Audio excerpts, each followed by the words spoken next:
Georgetown Marquette here in a game between two struggling teams. The Hoyas are 2-3 in their last five with a minus 21 point differential, and one of those wins being an overtime win over a really bad St. Peter's team. Marquette, on the other hand, is 5-6 this season with their best win coming against the 199th ranked team on KenPom, Valparaiso, in an overtime win as well. Both teams could really use this one, but let's start with the Hoyas. In theory, this should be a pretty good matchup for Georgetown. In their latest losing skid without Vincent Uchukwu, the Hoyas have been bullied inside, particularly by UNC. The Heels won the rebounding battle 45-36 and shot 62.5% from inside the arc to Georgetown's 40.8%. Just completely dominated the interior of this game. However, that's not how Marquette plays. Marquette on the season is shooting below 50% from two and doesn't have a true post presence. Georgetown has struggled in the Jaden Fort center minutes without Uwachukwu against true bigs, but Marquette's bigs spend so much time on the perimeter that I think Fort's defensive versatility should still show. The lone bright spot in this run for Georgetown has been the play of Julius Halifanoa. Juice is averaging 14.6 points per game across his last five, including a career-high 22 points against St. Peter's last game. He should have the advantage on the interior tonight. Look for the Hoyas to establish him early. Historically, Marquette doubles the post a ton. One of Juice's more underappreciated skills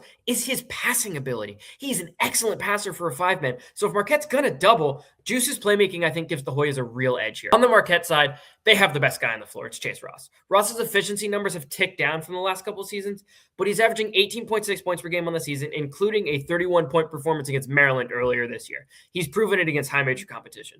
Ross also had his best game of the season last year against Georgetown, tallying 27 points and shooting 4-6 from three in a win for Marquette in Pfizer. The most disappointing thing on the Hoya side in this little run has been their point of attack defense. Opposing guards have been getting to their spots with relative ease, which I think really opens things up for Marquette point guard Nigel James. James is probably Marquette's best creator in the half court, and will have to look to his pull-up or his floater series because he's going to get those looks a ton against this Georgetown defense. In the end, I do trust Georgetown to find some of its early season form, look more like the team they did against Clemson and Maryland than the team they've looked of late, and leave Pfizer with a win in what I expect to be a very competitive 40-minute basketball game.